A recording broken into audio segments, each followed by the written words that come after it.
And welcome back to the Mediocre Photography Show with your host, Captain Jellyfish. And today I want to talk to you about different formats of photography and different sizes of film that exist. If you pop into any camera shop, walk all the way to the very back of the store and find the most soulless employee that you can find there, and ask them what their selection of film is, you may find that there are some different boxes available. Should you ask that soulless employee what those different boxes mean, you'll probably get a very long, complicated and condescending answer, because how dare you know anything less than they do. However, one of those soulless employees escaped retail, and he's about to give you an equally long and condescending answer to that question. I should point out that this list is by no means exclusive, and that there have been a lot of standards of film that have been lost to the cruel mistress that is time, along with non-proprietary phone chargers and my sanity. And so today we're going to be looking at the three most popular formats, which is 35mm, 120 and large format, 5x4. So first off, I suppose we should start with the bread and butter, and that's 35mm film.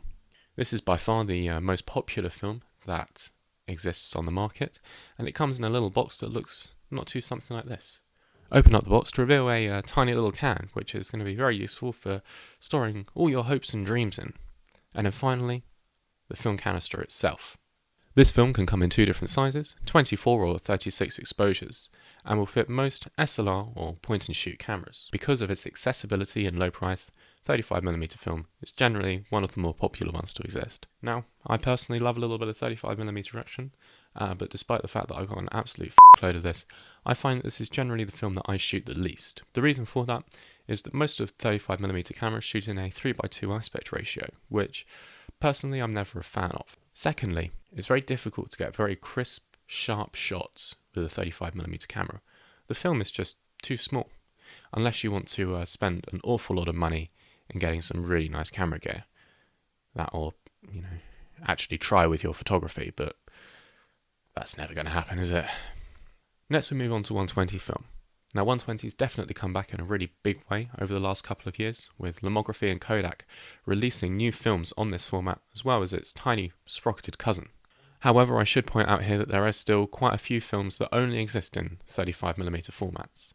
Heathens. And now on for some science. No, I'm just getting around. The larger the film, the better the quality of image is going to be, and 120 is significantly larger than 35mm. Another interesting thing about this format is that the amount of photos that you get from a roll of film very much determines about which camera you put it in. You can shoot it in a 3:2 aspect ratio, like you would 35mm, or you can shoot it in a square format, like a square, or you can do it the right way and shoot it in a 5:4 format, like me.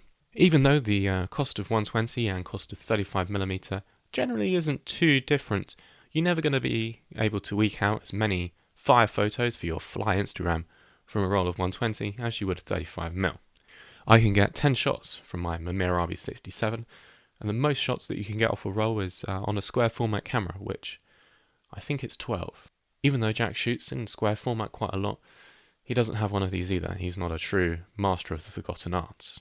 So, this means that 120 film is significantly more expensive per shot than its 35mm counterpart. However, most labs worth their salt will still be able to process 120 film for you without too much hassle.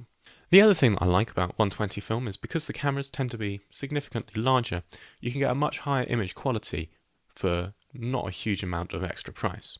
For example, I actually ended up buying my Mirabi 67 for about the same price as I would my A1 with several lenses, and let me tell you, the shots from a Mir 67, banging. And finally, we move on to large format. Now, large format can either come in 5x4 or 10x8, which translates to expensive or expensive.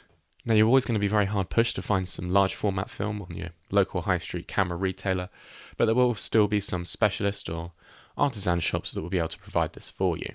However, generally, I tend to buy mine from my friendly neighbourhood computer. My bank account has a love-hate relationship with First Call Photographic. But cost aside, why do I shoot large format? Bragging rights. The other reason that I shoot large format is that it tends to make me shoot more slowly. I generally only go out with 4 shots, Last time I checked, 4 was much less than 10 that I get on my Mamiya, or 36 that I get on my Canon. So it means that I have to pick and choose my photos a lot more carefully. The other advantage of large format is that it is still the highest resolution that you can get from any film camera format, and I'm even including those newfangled Sony cameras in that. Take that, Sony, with your low light performance, the ability to shoot without a tripod, color science, the fact that you don't have to invest large quantities of time and money into your photos to even just see them. But I've got a higher resolution. I'm really on the wrong side of history, aren't I? There's also a certain style and feeling that you get from looking at a large format photo, especially when it's been printed.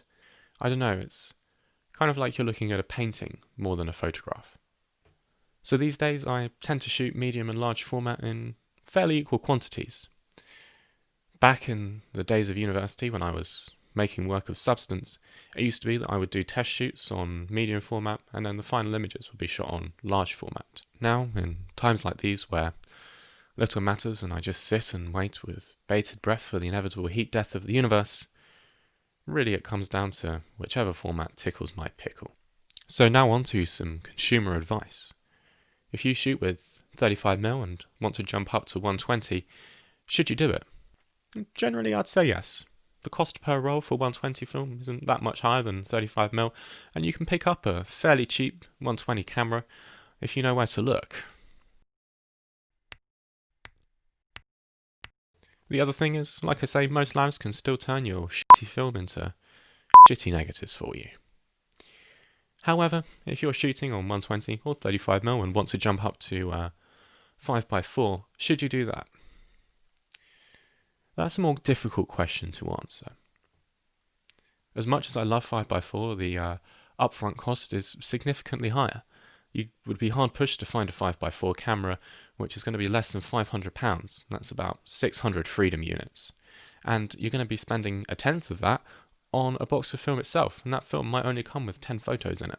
Plus, getting that film processed is going to be an absolute pain in the arse. You will be required to send the film away. I do have a Mod 54 which fits quite snugly into my Patterson tanks, but if you are shooting colour, then it is recommended that you own or know someone that has a Jobo. Gray, if you're listening, I think I spent more time developing film in your bathroom than I spent shitting in my own. But if you're serious about your photography and you have the cash to throw at it, definitely go for it. It will completely change your perspective. So, do you have a favourite format film? Have you been one of those niche artisans that use one of the weird formats from a bygone age? Do let me know down in the comments below. And tune in next week to see me and Jack talk about our photo conversations. The word next week is retreat. Speaking of the devil, don't worry, he's not dead. Not yet, anyway. It was just a bit of a rush job filming this video this week, and editing one person is a lot easier than editing two, so we're just trying to keep to the schedule that we keep to religiously. With that being said, we'll see you next week. Keep on swimming, or you'll drown.